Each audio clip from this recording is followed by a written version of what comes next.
I'm Natan. In This Week in Life, we celebrate the 244th birthday of the United States of America. On July 4th, 1776, the Declaration of Independence was ratified by the Second Continental Congress in Philadelphia, Pennsylvania. The federal holiday is traditionally celebrated by hanging out with friends and setting off fireworks. However, during this time of social distancing and virtual events, we must all be responsible and aware of our surroundings at all times, especially if you are planning to go to any parties or bars. So just stay safe on this 4th of July. Now on to This Week in Life and History.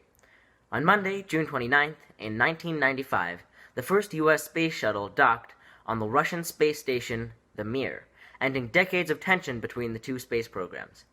On Tuesday, June 30th, in 1936, Gone with the Wind was published. On Thursday, July 2nd, in 1964, the Civil Rights Act was signed by President Lyndon B. Johnson. On Friday, July 3rd, in 1863, the Battle of Gettysburg ended, and on Sunday, July 5th, in 1954, Elvis Presley had his first recording session. That's all for now, so let's go over to Alexander with This Week in Tech. Thank you, Natan. This Week in Tech, we're talking about the recently announced Xbox Series S, Disney's new deepfake technology. The Ryzen 4000 series processors are almost ready to be released, and references to Navi 31 and Cezanne have been found in macOS Big Sur. The first topic for today is the Xbox Series S. Yes, you heard that, S as in Sierra. The Xbox Series S is a cut-down version of the Series X. It has less graphics power at 4 teraflops compared to 12 teraflops, and it's aiming for 1080p 60 FPS or 1440p 630 FPS. For those who don't know, the 1080p is 1080 pixels vertically, and 1440p is 1440 pixels vertically. And 60 frames per second is how many pictures you see in a second. And that is being compared to the Xbox Series X's, the Series X is 4K 60 FPS. And there's only 8 gigs of usable RAM as opposed to the Series X's 16. It does have the same processor as the Series X, though. The Series S should be launching at the same time as the Series X with a price of $200. This next topic is Disney's take on the deepfake technology.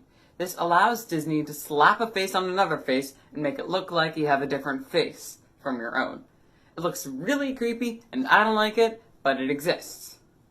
Deepfakes have been around for a while, but Disney cranked up the resolution to a whole megapixel at 1024 by 1024 pixels, and compared to what it used to be at 256 by 256 pixels. Following that, AMD's new Ryzen 4000 desktop processors are almost ready to go. They are currently at the B0 step, where the processors are working properly and only need to go into mass production. The next step for the processors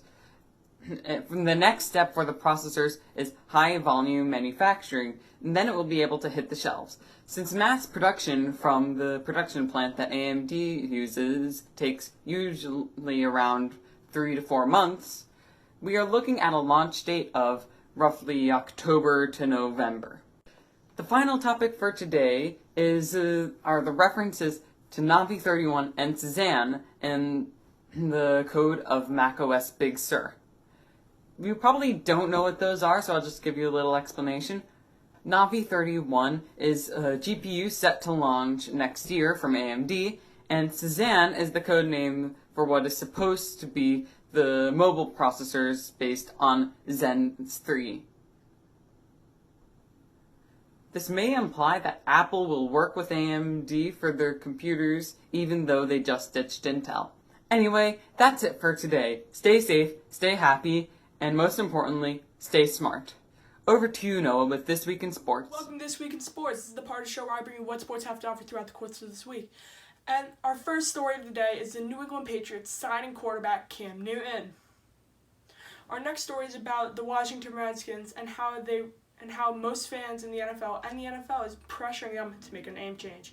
Even their sponsor FedEx also wants them to change their name. Our third story of the day is in soccer, where the champions of England, Liverpool, lost to Manchester City 4-0. It's the biggest loss by a champion team who've won the league in England after they've already sealed it up. Finally, Manchester City's winger Leroy Sané has signed with Bayern Munich. That's all for now. Now on to This Week in Media with Hannah. Thanks, Noah. This week in social media, TikTok users have found another way to mess up President Trump's re-election campaign. They are trying to convince potential Trump voters that they will be voting on November 4th, while Biden and third-party voters will be voting on November 3rd due to social distancing and safety concerns. In mainstream media, due to the large amount of recent backlash, the Cleveland Indians and Washington Redskins will be investigating and reconsidering their names. The Hamilton movie also came out on Disney Plus this past Friday. And while the musical is absolutely phenomenal, I encourage you all to watch it if you are able to. We all have to think about something while enjoying it. Most, if not all, of the founding fathers are complicit to the racially charged problems that plague Black people in America to this day. For example, Thomas Jefferson and George Washington have amazing actors in the musical and movie, Daveed Diggs and Christopher Jackson, respectively. But they were also slave owners. Just because the portrayal of the character is entertaining, they shouldn't be glorified because they were generally bad people.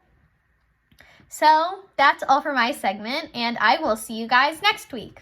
Bye, everybody. That's it for today. Thank you for watching our video. Like, comment, share, and subscribe, and hit that bell to help us out. I hope you have a great week, and I will see you